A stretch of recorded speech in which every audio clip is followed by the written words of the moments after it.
గత వారం 10 రోజులుగా ఒక పెద్ద సోషల్ మీడియా తుఫాన్ను ఛేదిస్తూ నేను పనిచేయాల్సి వస్తుంది. నాపై సోషల్ మీడియాలో ఏ స్థాయిలో అటాక్ జరిగిందంటే గత 1 వీక్ 10 డేస్లో తెలుగు సోషల్ మీడియాలో డిజిటల్ మీడియాలో ఆల్మోస్ట్ నేను ట్రెండింగ్ టాప్లో ఉన్నాను. వైభవ్ సూర్యవంశీ వచ్చేంత వరకు నేనే టాప్లో ఉన్నాను. అఫ్కోర్స్ దీనికి అపూర్వమైన రీతిలో నన్ను అభిమానించే వారు స్వతంత్రంగా స్వచ్ఛందంగా రెస్పాండ్ అయ్యారు. వారందరికీ కూడా హృదయపూర్వకమైన ధన్యవాదాలు. నాపై ఉన్న విశ్వాసాన్ని వ్యక్తం చేశారు. నన్ను సమర్థవంతంగా రాజకీయ ట్రోల్ ఆర్మీలను ఇండివిజువల్గా ఎదుర్కొన్నారు చాలామంది. ఇలా భారీ ఎత్తున వచ్చినటువంటి ఈ స్పందనకు నిజంగా ధన్యవాదాలు. కానీ మీరు సోషల్ మీడియాను గమనిస్తే నాకు మద్దతుగా వచ్చిన వారి కన్నా చూస్తే నాకు వ్యతిరేకంగా వచ్చింది కాస్త ఎక్కువగానే కనపడుతుంది. ఎందుకంటే వారు ఒక ఆర్గనైజ్డ్ ఆర్మీస్ కనుక. నాకు మద్దతు ఇచ్చిన వాళ్ళు స్వచ్ఛందంగా నాకు మద్దతు ఇచ్చిన వారు. ఈ ఎంటైర్ ప్రాసెస్లో నాకు ఒక లెర్నింగ్ ఆపర్చునిటీ కనబడింది. సహజంగా నేను ఎక్కడన్నా ఒక టాపిక్ పైన మాట్లాడాలన్నా ఒక లెక్చర్కి ఒప్పుకుంటాను. ఎందుకు ఒప్పుకుంటాను అంటే అదొక స్టడీ చేసే అవకాశం ఉంటుంది. నా స్వభావం రీత్యా I take everything as a learning opportunity. So నేను భయపడే అలవాటు ఉండడానికి కాదు, బెదిరిపోయే అలవాటు ఉండడానికి కాదు, పారిపోయే అలవాటు అంతకంటే ఎక్కువ కాదు, విద్వేషాన్ని పెంచుకునే అలవాటు కూడా లేదు. ఇది నాకు లెర్నింగ్ ఆపర్చునిటీ, నేర్చుకోవటానికి ఒక అవకాశం. అసలు ఇది ఎలా ఆపరేట్ అవుతుంది, మోడస్ ఆపరెండై అంటారు ఇంగ్లీష్లో. సో దీని మోడస్ ఆపరెండై ఏంటి? ఇంత పెద్ద ఎత్తున ఒక వ్యక్తి, నాగేశ్వర్ అనే వ్యక్తి వారం 10 రోజుల దాకా ఎందుకని తెలుగు డిజిటల్ ప్రపంచంలో అగ్రగామిగా ఉండగలిగాడు? మంచికైనా కావచ్చు, చెడుకైనా కావచ్చు. దీని వెనకాల ఉన్న పొలిటికల్ ట్రోల్ ఆర్మీ ఏంటి అని. ఇది నా విషయంలో జరిగింది. ఇది కేవలం ఒక రాజకీయ పార్టీయే చేస్తుందని కూడా నా ఆరోపణ కాదు. ఈసారి నేను కొంతమందికి టార్గెట్ అయ్యాను. కానీ ఇది ఇండియన్ డెమోక్రసీలో ఉన్న ఒక ప్రమాదకరమైన విషపూరితమైన ట్రెండ్. ఇది very very poisonous trend in Indian democracy. ఈ ట్రోల్ బాధలు భరించలేక కాస్త మనోస్థైర్యం లేని వాళ్ళు, ఆత్మహత్యలు చేసుకున్న వాళ్ళు కూడా ఉన్నారు. సో తరతమ తేడాలతో, డిగ్రీ ఆఫ్ ఇంటెన్సిటీతో రాజకీయ వ్యవస్థలో చాలామంది ఈ ట్రోల్ ఆర్మీలు నడుపుతున్నారు. సో ప్రజలకు, వీక్షకులకు నా విజ్ఞప్తి ఏంటంటే, don't believe what you see. మీరు చూసిందే నిజమని నమ్మకండి, మీరు చూసిందే ప్రజాభిప్రాయమని నమ్మకండి. సో ఇక్కడ బ్యాక్గ్రౌండ్లో చాలా జరుగుతోంది, మీకు అర్థం కానిది. ఇది ఎలా జరుగుతుందో చెప్పే ప్రయత్నం. ఎందుకంటే దీనిపైన ఇప్పుడే కాదు, ఐఆమ్ ఎ ట్రోల్ అంటూ స్వాతి చతుర్వేది చాలా కాలం క్రితమే పుస్తకం రాశారు. దీనిపైన బుక్స్ వచ్చాయి, రీసెర్చ్ ఆర్టికల్స్ వచ్చాయి. ఈ ట్రోలింగ్ ఎలా పనిచేస్తుందో పిహెచ్డి డిజర్టేషన్లు జరిగాయి. ఇప్పుడు నేను కూడా నా నెక్స్ట్ పిహెచ్డి స్కాలర్ నా దగ్గర నా గైడ్షిప్లో చేసే అతనికి నా ట్రోలింగ్ ఎక్స్పీరియన్స్ని ఒక కేస్ స్టడీగా అతనికి పిహెచ్డి టాపిక్ కూడా ఇవ్వాలనుకుంటున్నాను. అట్లీస్ట్ ఈ యొక్క కేస్ స్టడీగా స్టడీ చేస్తే will get a doctorate from this. సంతోషం కదా. ఇప్పటికి ఒక 20-25 మంది డాక్టరేట్లు తీసుకున్నారు. ఇప్పుడు నెక్స్ట్ డాక్టరేట్ అంటే how political troll armies function, a case study of professor K Nageshwar's experience అని. దీన్ని టాపిక్గా తీసుకొని నెక్స్ట్ నా రీసెర్చ్ స్కాలర్కు, ఇప్పుడు నా దగ్గర నేను ఆల్రెడీ గైడ్ చేస్తున్న వాళ్ళు అయిపోయాక నెక్స్ట్ క్యాండిడేట్కి ఇవ్వబోతున్నాను టాపిక్. సో దాని కొరకు నేను కొంత పరిశోధన చేస్తే నాకే ఆశ్చర్యకరమైనటువంటి సమాచారం లభించింది. దీన్ని మరింత వివరంగా చెప్పే ప్రయత్నం భవిష్యత్తులో చేస్తాను. ఇది ఎలా జరుగుతుంది? ఇది ఫ్రెండ్స్ యాక్సిడెంటల్గా జరగదు, స్పాంటేనియస్గా జరగదు. ఇప్పుడు నాకు అనుకూలంగా వచ్చిన పోస్టింగ్ లాగా జరగదు. ఇది ఆర్గనైజ్డ్ పొలిటికల్ ఆర్మీ ఒక ఇల్యూషన్ను సమాజంలో క్రియేట్ చేస్తుంది. ఎలా చేస్తుంది అంటే ఇందులో అనేక రకాల విభాగాలు పనిచేస్తాయి. మొదటిది కంటెంట్ ప్లానింగ్ ల్యాబ్ లేదా కంటెంట్ ప్లానింగ్ సెల్ అంటారు. ఇప్పుడు మా మీడియా భాషలో ఇది క్రియేటివ్ సెల్ అని, క్రియేటివ్ ల్యాబ్ అని, క్రియేటివ్ టీమ్ అని ఉంటుంది. సో వీళ్ళు ప్లాన్ చేస్తారు ఈ రోజులో ఏమేమి కంటెంట్ రావాలని.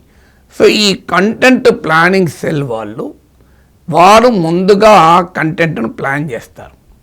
వీళ్ళు ప్లాన్ చేసేటప్పుడు ఏం చేస్తారు, ఈరోజు ఏ అంశాన్ని ఎంచుకోవాలి, ఎవరిని టార్గెట్ చేయాలి అనేది మొదలు డిసైడ్ చేస్తారు.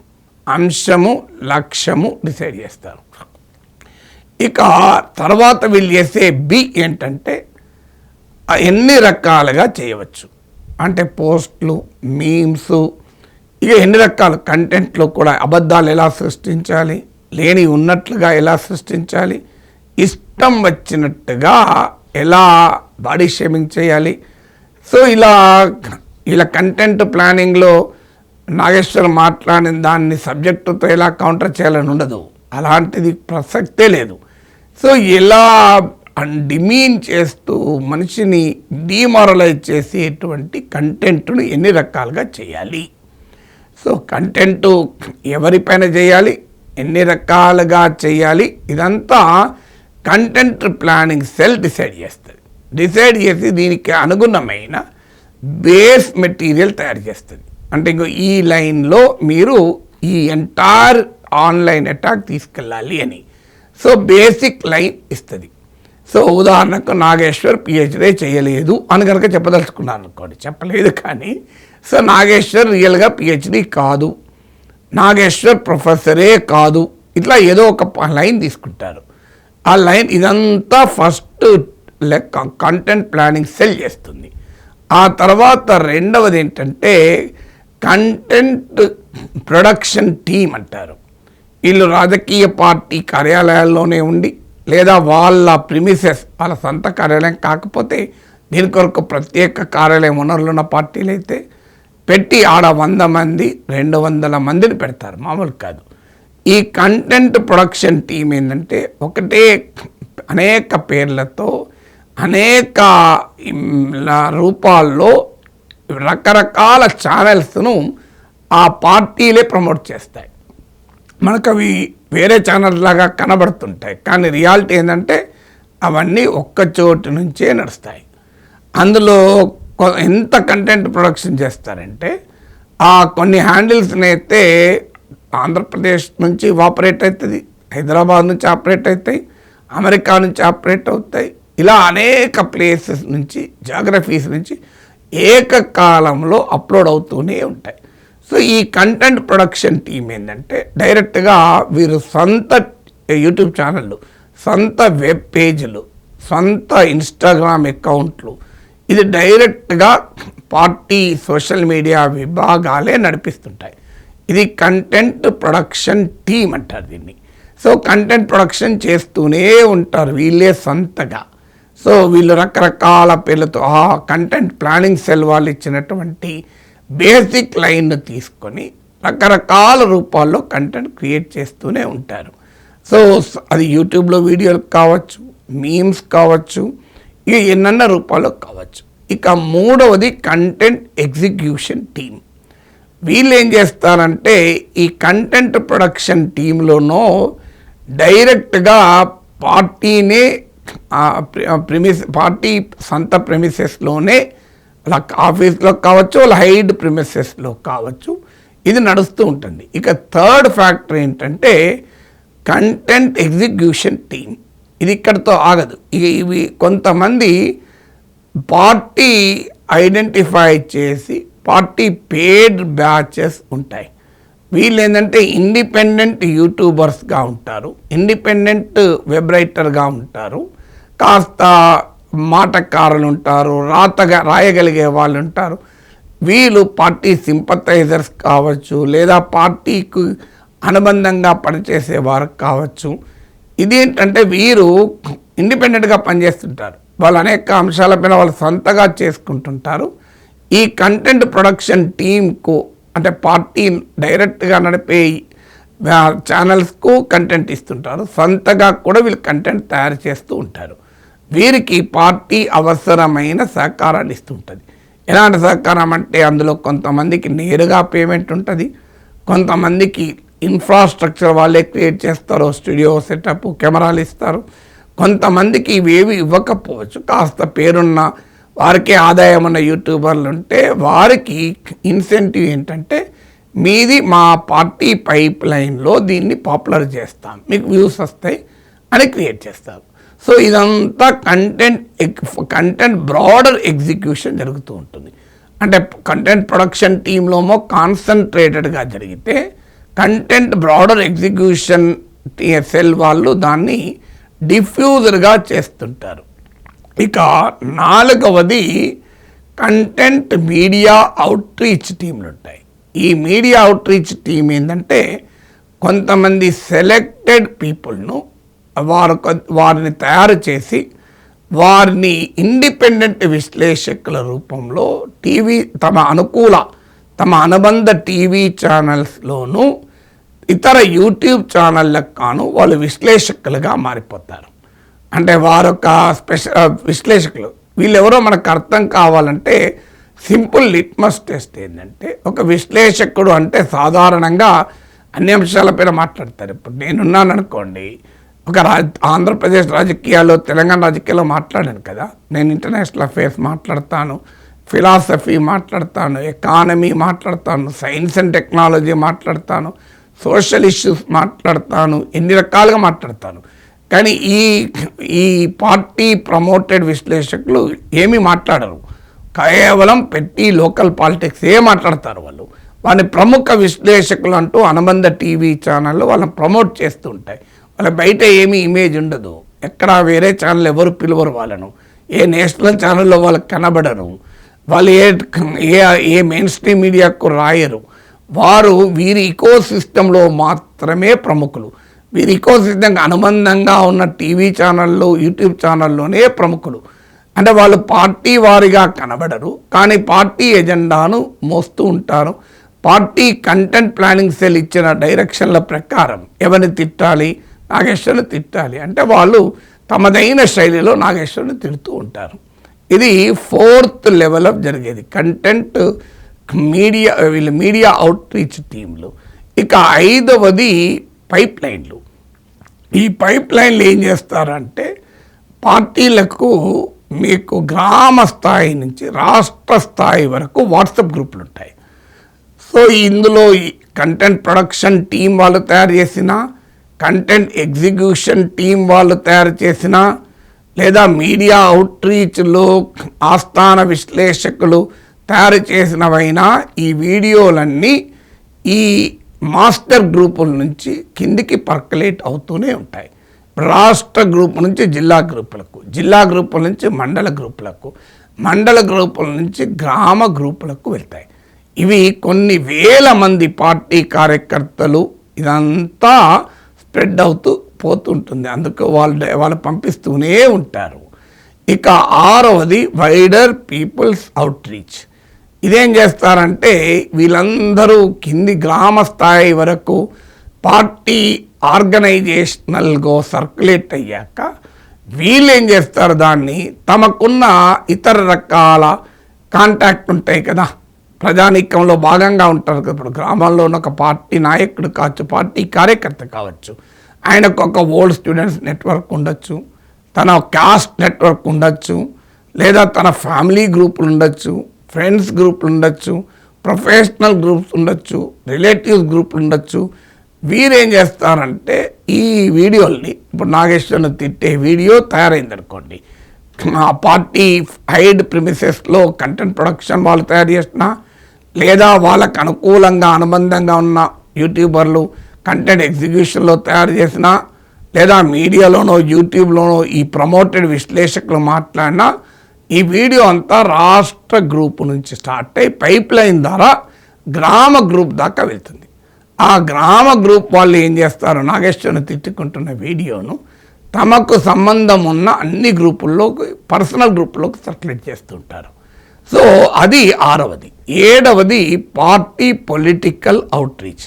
ఇక సాధారణ ప్రజానీకంలోకి వెళ్ళినాక అందులో పార్టీ అంటే ఆ గౌరవం ఉన్న వాళ్ళు ఉంటారు, అభిమానం ఉన్న వాళ్ళు ఉంటారు, వాళ్ళు ఏం రాజకీయంగా ఆర్గనైజ్ కారు, వాళ్ళకి నచ్చింది అనుకోండి, ఆ నాగేశ్వరను బాగానే తిట్టిండ్రు అనుకుంటే, లేదా ఇది సెన్సేషనల్ ఉంది అనుకుంటే, నచ్చినా నచ్చకపోయినా కూడా మనకు షేరింగ్ అనేది ఒక వీక్నెస్, మనం చూడకుండా కూడా షేరింగ్ చేస్తుంటారు. వాళ్ళు మరింత ఎక్కువ మందికి షేర్ చేస్తూనే ఉంటారు. ఇందులో 8వది మ్యాక్రో మీడియా అవుట్రీచ్. తమ అనుబంధ టీవీ ఛానళ్ళు, తన అనుబంధ వెబ్సైట్లలో నార్మల్ న్యూస్ ప్రొడక్షన్లో భాగంగా వీళ్ళు డిస్కషన్లు పెడుతూ ఉంటారు. మీకు అందుకే చూడండి, నా పైన 2 టీవీ ఛానళ్ళలో డిబేట్ నడిచింది. అనుకూల నన్ను తిట్టడానికి 2 టీవీ ఛానల్లో గంట డిబేట్ నడిచింది. Can you imagine? అదే మీకు వైజాగ్ రైల్వే జోన్కు కేకే లైన్ లేకుండా ఆదాయాన్ని ఎలా తగ్గించారనేది డిబేట్ లేదు. ఆంధ్రప్రదేశ్కి అవసరం కదా అది. అలాగే కాదా ఓఎన్జీసీ ఆయిల్ అండ్ గ్యాస్ బ్లాక్ను మీరు వేదాంత లాంటి యొక్క కంపెనీ, అత్యంత వివాదాస్పదమైన కంపెనీకి ఎలా ఇచ్చారన్న డిబేట్ ఇందులో లేదు. ప్రత్యేక హోదా ఇప్పటికీ ఎందుకు రావడము లేదు అన్న డిబేట్ ఇందులో లేదు. విశాఖ స్టీల్ ప్లాంట్ నిజంగా జీవం పోస్తున్నారా అన్న డిబేట్ ఇందులో లేదు. రాష్ట్రంలో 20 లక్షల ఉద్యోగాలు ఏటా క్రియేట్ అయినాయంటే ఇప్పటికీ 2 ఏళ్లలో 40 లక్షల ఉద్యోగాలు క్రియేట్ అయినాయా? ఇలాంటివి ఏముండవు. రైతులకు గిట్టుబాటు ధరలు వస్తున్నాయా? మొక్కజొన్న రైతు ఎలా ఉన్నాడు? ఇలాంటి ఏ డిబేట్లు ఉండకుండా ఏ టాపిక్స్ కావు ఇవి. ఆఖరికి అమెరికా ఇరాన్ వారు కూడా టాపిక్ కాదు, రూపాయి పతనం కూడా టాపిక్ కాదు, నాగేశ్వర్ టాపిక్ అయిపోయాడు చూడండి. సో ఇవన్నీ మెయిన్ స్ట్రీమ్ మీడియాలో జరిగే పని. ఇది మెయిన్ స్ట్రీమ్ మీడియాలో కూడా మీరందరికీ తెలిసియాలి. ఎన్ని టీవీ ఛానళ్ళు, పత్రికలు స్వతంత్రంగా ఎన్నున్నాయి మీకు తెలుసు, నాకు తెలుసు. ఏదో ఒక పార్టీకి అనుబంధంగా ఉంటాయి. అనుబంధంగా ఉన్న వాళ్ళు వాళ్ళ యాంగిల్, వ్యతిరేకంగా ఉన్న వాళ్ళు ఇంకో యాంగిల్ చెప్తూనే ఉంటారు. ఈ మెయిన్ స్ట్రీమ్ మీడియాలో వచ్చిన కంటెంట్ను మళ్ళీ ఈ పైప్ లైన్ ప్రమోట్ చేస్తుంటుంది.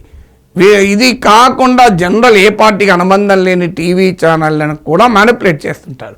అడ్వర్టైజ్మెంట్ల ద్వారా కావచ్చు, రకరకాల రూపంలో పొలిటికల్ ప్రెషర్ ద్వారా కావచ్చు. సో ఇది 8వది. ఇన్ని రకాలుగా ఒక మనిషిని వేధిస్తే గత 10 రోజులుగా నా పైన ఇంత భయంకరమైన పద్యవ్యూహం పండితే దాంట్లోకి నేను అభిమన్యుడిగా వెళ్ళాను. బయటికి వచ్చానో లేదో మీరు డిసైడ్ చేయండి, కానీ ఖచ్చితంగా బయటకు వస్తాను. సో ఇప్పుడు నాకేమి బయటికి ఆల్రెడీ వచ్చేసానని అనుకుంటున్నాను. కానీ ఇది కొన్ని రోజులు నడుస్తుంది. ఎన్ని రోజులు నడుస్తుంది అంటే నిన్న వైభవ్ సూర్యవంశీ వచ్చి నన్ను కాస్త కాపాడాడు, ఇంకో రచక్క కాపాడు. ఇది ఒక నడుస్తుంటుంది. ఇది ఒక వైరల్, మళ్ళీ ఏదన్నా ఒక వైరాలిటీ మూమెంట్ వచ్చేదాకా ఈ మధ్య రాలేదు కనుక నాకు నడుస్తుంది. ఏదైనా పెద్ద వైరాలిటీ మూమెంట్ వచ్చింది అనుకోండి, నాది పక్కకు పోతుంది. ఎందుకంటే ఈ కంటెంట్ ప్లానింగ్ సెల్ వాళ్ళకి ఇంకొకటి దొరికేదాకా నన్ను వదలరు. సో కంటెంట్ ప్లానింగ్ సెల్ వాళ్ళు స్టార్టింగ్ చెప్పాను చూడండి, నెంబర్ 1 అని. వాళ్ళు ఇంకో నాగేశ్వర్ కాదు, ఇంకో ఇతన్ని అటాక్ చేయాలని వాళ్ళు మళ్ళీ అక్కడ మొదలు పెట్టారనుకోండి.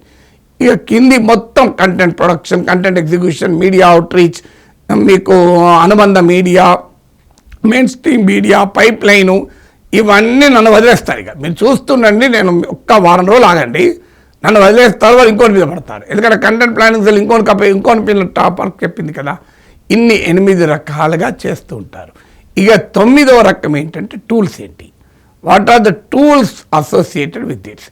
ఈ టూల్స్ అండ్ మెథడ్స్ ఏంటి అంటే, 1 వీడియోలు చేస్తుంటారు, 2 ట్విట్టర్ దాంట్లో పోస్టులు పెడుతుంటారు, 3 నా వీడియోలకు వచ్చి కింద తిట్టుకుంటూ కామెంట్లు పెడుతుంటారు, 4 నాకు అనుకూలంగా ఎవరైనా మాట్లాడితే వాళ్ళని తిడుతూ ఉంటారు.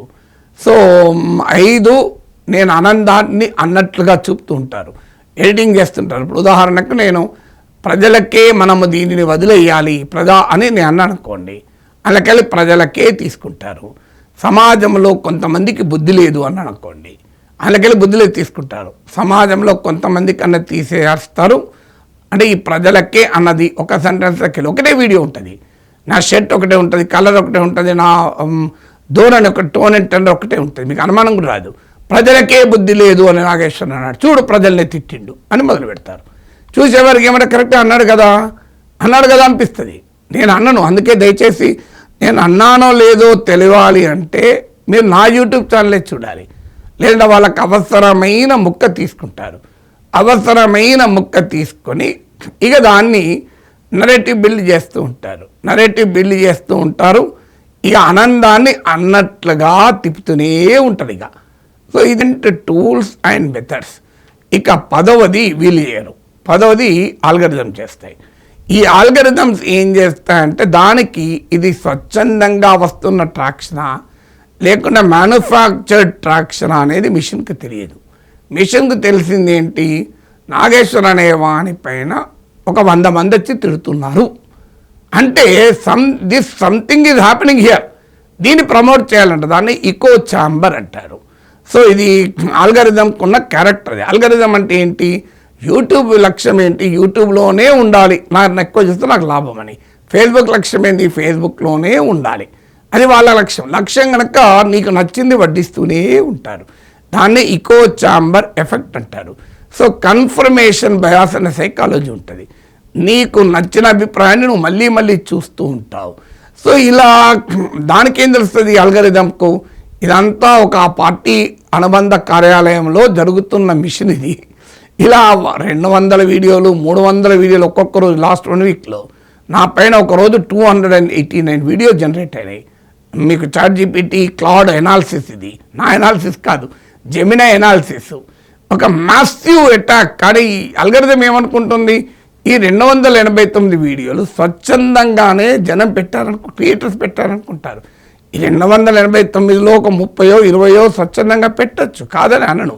కానీ ఇందులో 250 మ్యానుఫ్యాక్చర్ వీడియోస్. అంటే మీరు వాటిని కావాలంటే కంటెంట్ అనాలిసిస్ చేయండి. నేను చెప్పి నిజమో కాదు మీకు అర్థమవుతుంది.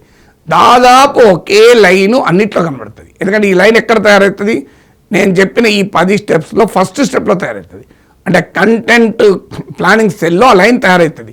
నాగేశ్వర్ను ఈ విషయంలో మనం అటాక్ చేయాలి అనుకున్నారనుకోండి, ఆ నాగేశ్వర్ను ఆ విషయంలో అటాక్ చేయాలన్నా దాన్ని రకరకాల రూపాల్లో ఎవరికి తోచిన పద్ధతిలో దాన్ని వాళ్ళు ప్రజెంట్ చేస్తూ ఉంటారు. నాగేశ్వర్ను బాడీ షేమింగ్ చేయాలి, ఆ బాడీ షేమింగ్ లేదా నాగేశ్వర్ పలానా పార్టీ అనుబంధం అని చెప్పాలి, అందరూ పలానా పార్టీ అనుబంధం అని చెప్తూనే ఉంటారు. దీన్ని 100 సార్లు 1000 సార్లు చెప్తే అబద్ధాన్ని కూడా నిజమనుకుంటారని గోబెల్స్ ప్రాపగండా థియరీ చెప్తోంది. ప్రాపగండా థియరీలో ఉన్న ప్రిన్సిపల్ ఏంటంటే ప్రజల్ని నమ్మించడానికి నిజమే చెప్పాలని అవసరం లేదు, అబద్ధాన్ని 100 సార్లు చెప్పితే అది నిజమని నమ్ముతారు. Massachusetts Institute of Technology MIT వాళ్ళ స్టడీ ఏం చెప్తుందంటే మీకు fake news travel much faster much deeper అంటారు. అంటే ఇలాంటి బోగస్ అంశాలు మీకు ఎక్కువ జనంలోకి వెళ్తాయి, ఫాస్ట్గా వెళ్తాయి, ఎక్కువ జనంలోకి వెళ్తాయి. సో ఇవన్నీ కూడా ఆల్గరిథమ్స్, హ్యూమన్ సైకాలజీ, ఈ 10th ఫ్యాక్టర్. ఇది రాజకీయ పార్టీ ట్రోల్ ఆర్మీకి ఒక ఫెర్టైల్ గ్రౌండ్గా పనిచేస్తాయి. ఇదేం కొత్తగా వచ్చిందా, మీకు మ్యానుఫ్యాక్చరింగ్ కన్సెంట్ అని నామ్ చామ్స్కీ ఏనాడో రాశాడు. మీడియా, మెయిన్ స్ట్రీమ్ మీడియా ఎలా పబ్లిక్ ఒపీనియన్ను క్రియేట్ చేస్తూ ఉంటాయి అని. సో కానీ అది main stream media manufacturing consent అయితే, ఇది మ్యానుఫ్యాక్చరింగ్ కన్సెంట్, మ్యానుఫ్యాక్చరింగ్ అటాక్ అనే ఇండస్ట్రియల్ స్కేల్. ఇది technology mediated, internet mediated manufacturing abuse, manufacturing slander, manufacturing lies, manufacturing fake things on an industrial scale, jet loom స్కేల్లో, పవర్లూమ్ కూడా కాదు. So జెట్లూమ్ స్కేల్లో జరుగుతూ ఉంటుంది. దీనికి నేను దొరికాను ఈ వారం, ఈ 10 రోజులుగా వస్తువుగా. నెక్స్ట్ ఇంకెవరన్నా దొరుకుతారనుకోండి, మళ్ళీ వాళ్ళ మీదకి వెళ్ళిపోతే నా మీద ఉంటుందా? ఈ ప్రాసెస్లో నన్ను కొంతకాలం మిస్అండర్స్టాండ్ చేసుకోవచ్చు, కొంతకాలం అబద్ధానికి కూడా నిజమని నమ్మచ్చు. కానీ నిజం నిలకడ పైన బయటకు వస్తుంది. ఎందుకంటే ఇవేమి కొత్త కాదు, మానవ నాగరికతలో నేను ఒక్కనే మొదటిసారి అనుభవించింది కాదు. త్రేతాయుగ కాలంలోనే సాక్షాత్ పరమ పతివ్రత శిరోమణి సీతమ్మ తల్లికే తప్పలేదు కదా ఈ అపనందల ప్రాబ్లము. ఇక నేనంతా త్రేతాయుగం, అది ఇప్పుడు కలియుగం, అది కూడా ఇంటర్నెట్ ఎనేబుల్డ్ కలియుగం. కలియుగాన్ని 2గా వర్గీకరించాలి, ఇంటర్నెట్కు ముందు కలియుగం, ఇంటర్నెట్ తర్వాత కలియుగం. ఇది ఇంటర్నెట్ యుగము. ఇక సాక్షాత్తు ఆ శ్రీ మహావిష్ణువు అవతారమైన శ్రీకృష్ణ పరమాత్మనికే తప్పలేదు కదా నీలాప నిందలు. శమంతకమని దొంగిలించారని ఆ సమయంలో ద్వారకాపట్నంలో కొంతమంది నమ్ముంటారు కదా, ఇప్పుడు కలియుగము జరగదా, అందువల్ల దీనికి ఏం వరి కావాల్సింది ఏమీ లేదు. It's only takes time. అంటే నిజం నిలకడగైనా బయటికి వస్తుంది, అబద్ధము మీకు వేగంగా ప్రయాణం చేస్తుంది. Doesn't mind. మన ధర్మం, మన సంస్కృతి ఏం చెప్పింది? సత్యమేవ జయతి అంటారు. సత్యానికి ధర్మానికి కట్టుబడిన వారు అనివార్యంగా ఇబ్బంది పడతారు, కానీ అంతిమ విజేతలు వాళ్ళే అవుతారు. అది సత్య హరిశ్చంద్రుని కథ కానీ, ధర్మరాజు కథ, పాండవుల ధర్మరాజు కథ కానీ ఇదే చెప్తుంది కదా మన పురాణ ఇతిహాసాలు. ఫ్రెండ్, నన్ను అభిమానించేవారు చాలామంది ఆందోళన చెందుతున్నారు. సార్ ఎలా ఉన్నారని మెసేజ్ పెడుతున్నారు. ఏమీ టెన్షన్ పడకండి మిత్రమా. ప్రకృతిలో అత్యంత శక్తివంతమైన సూర్యునికి కూడా అప్పుడప్పుడు మబ్బులు కమ్ముతూ ఉంటాయి, గ్రహణం పడుతూనే ఉంటుంది, పాక్షిక సంపూర్ణ గ్రహణాలు కూడా. అవన్నీ శాశ్వతం కాదు. అల్టిమేట్గా సత్యం అనే సూర్యుడే వెలుగుతూ ఉంటాడు. ఇది నా గొప్పతనం కాదు. ఆఖరికి సూర్యదేవునికే తప్పకపోతే నీరెంత. కొంత ఇలాంటి తుఫాన్లు సుడిగుండాలు వస్తూనే ఉంటాయి. జీవితంలో రాటు తేలుతాం కదా.